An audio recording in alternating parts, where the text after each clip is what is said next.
Assalamualaikum warahmatullahi wabarakatuh. Bismillah, alhamdulillah, salatu wassalamu ala rasulillah wa ala alihi wa ashabihi wa mawalah, wa la hawla wa la quwata illa billahil aliyil azim. Yang kami hormati dosen pengampu mata kuliah Antropologi Hukum Keluarga Islam, Bapak Dr. Haji Syafaat Anugrah Pradana MH, beserta semua rekan-rekan mahasiswa pasca sarjana IAIN Parepare. Saya Saharuddin sebagai pemateri makalah tentang hukum sebagai kontrol sosial dalam keluarga. Dalam hal ini kami akan membahas dua rumusan masalah. Yang pertama, bagaimana hukum Islam berfungsi sebagai kontrol sosial dalam kehidupan keluarga. Yang kedua, bagaimana hukum Islam membentuk moral dan nilai sosial dalam keluarga berdasarkan ajaran Al-Quran dan As-Sunnah. Kita masuk ke pembahasan pengertian hukum sebagai kontrol sosial dalam keluarga. Dalam kehidupan manusia, hukum berfungsi sebagai alat untuk menciptakan keteraturan dan keseimbangan sosial. Setiap tindakan dan interaksi manusia membutuhkan pedoman agar tidak menimbulkan kekacauan. Dalam pandangan Islam, hukum tidak hanya sekedar sistem atau aturan, melainkan juga mekanisme moral dan spiritual yang menuntun perilaku manusia menuju kebaikan dan kemaslahatan bersama. Poin yang pertama, hakikat hukum Islam sebagai pengatur dan pengendali. Imam Manna'ul Qattan menjelaskan dalam kitab Tarikh Tashri' al-Islami. Beliau menyampaikan wasyari'atul islamiyah fil istilahi ma syara'ahu Allahu li'ibadihi minal aqaidi wal ibadati wal akhlaqi wal muamalati wa nuzumil hayati fi syu'bihal mukhtalifati litanzimi alaqatin nasi bi rabbihim wa alaqihim ba'dihim bi ba'd wa tahqiqi sa'adatihim fid dunya wal akhirah.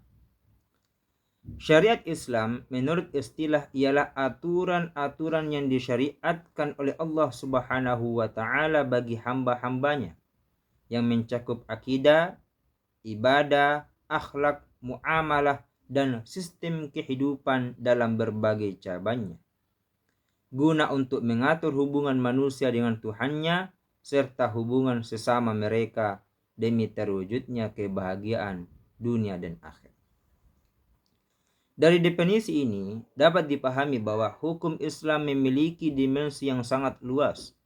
Ia bukan hanya mengatur perilaku lahiriah manusia, tapi juga membentuk kesadaran moral dan spiritual agar setiap tindakan memiliki nilai ibadah.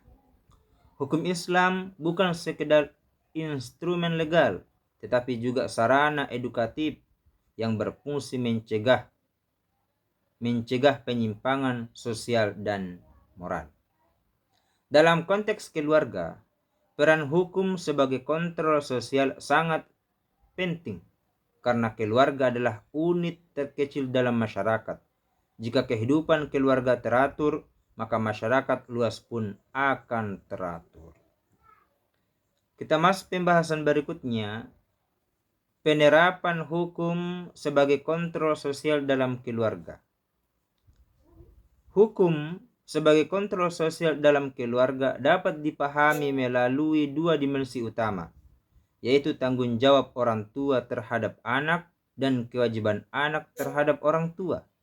Keduanya saling berkaitan dan membentuk pola hubungan yang seimbang antara hak dan kewajiban.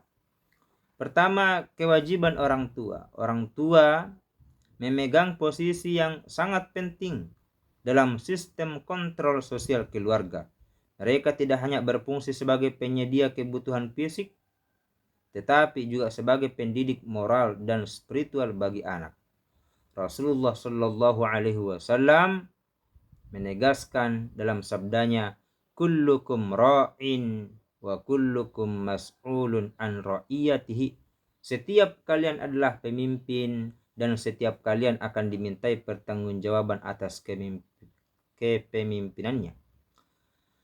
Hadis ini menegaskan bahwa tanggung jawab sosial dimulai dari lingkungan terkecil, yaitu keluarga. Orang tua sebagai pemimpin rumah tangga bertanggung jawab memastikan bahwa seluruh anggota keluarga hidup dalam ketaatan kepada Allah Subhanahu wa Ta'ala. Dalam konteks ini, hukum Islam mengajarkan bahwa orang tua wajib mendidik anak dengan ajaran Islam, menanamkan nilai-nilai akidah dan ibadah sejak dini. Hal ini ditegaskan dalam Al-Quran. Ya ayyuhalladzina amanu qu anfusakum wa ahlikum naro. Wahai orang-orang yang beriman, jagalah dirimu dan keluargamu dari api neraka. Dalam konteks sosial, fungsi hukum ini mencegah terjadinya kerusakan moral dalam keluarga. Kita lanjut ke pembahasan berikutnya, kewajiban anak terhadap orang tua. Selain orang tua, anak juga memiliki tanggung jawab sosial terhadap keluarganya.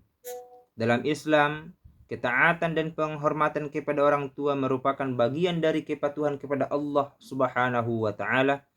Hal ini telah dijelaskan oleh Allah Subhanahu wa Ta'ala, wa qada rabbuka alla ta'budu illa iyyahu wa bil walidaini ihsana. Dan Tuhanmu telah memerintahkan agar kamu jangan menyembah selain Dia dan hendaklah berbuat baik kepada kedua orang tua. Ayat ini menunjukkan bahwa berbuat baik kepada orang tua ditempatkan sejajar dengan kewajiban menyembah kepada Allah, yang berarti bahwa ketaatan kepada orang tua memiliki nilai spiritual yang tinggi.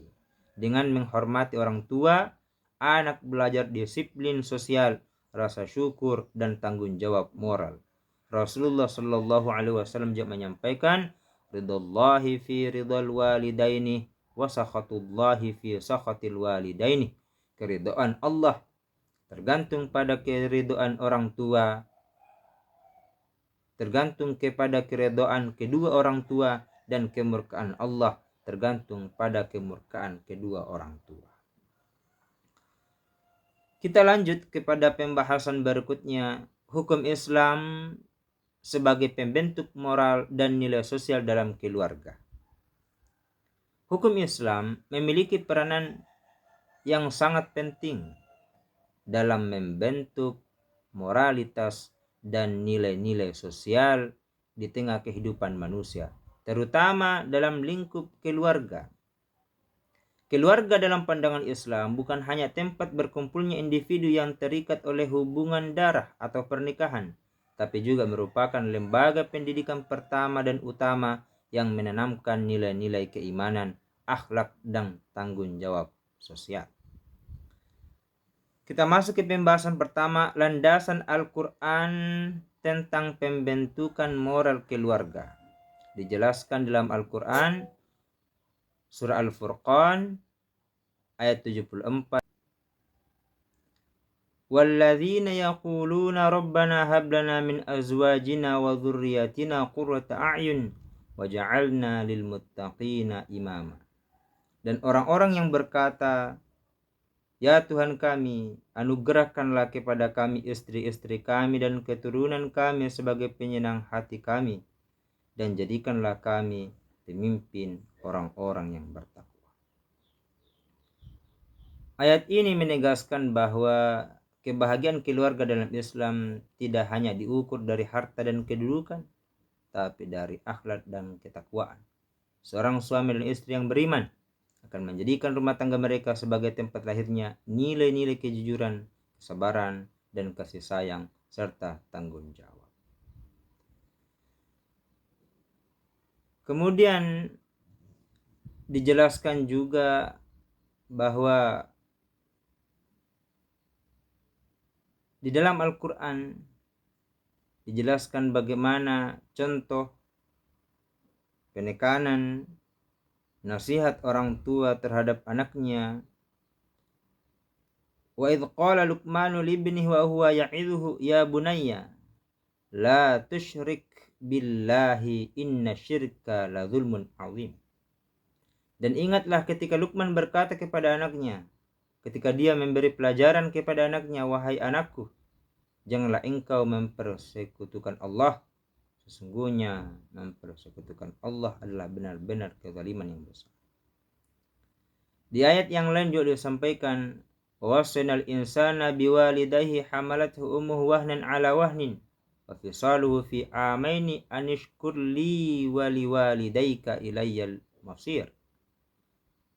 Dan kami perintahkan kepada manusia agar berbuat baik kepada kedua orang tuanya. Ibunya telah mengandungnya dalam keadaan lemah yang bertambah-tambah dan menyapihnya dalam 2 tahun. Bersyukurlah kepadaku, kata Allah, dan kepada kedua orang tuamu.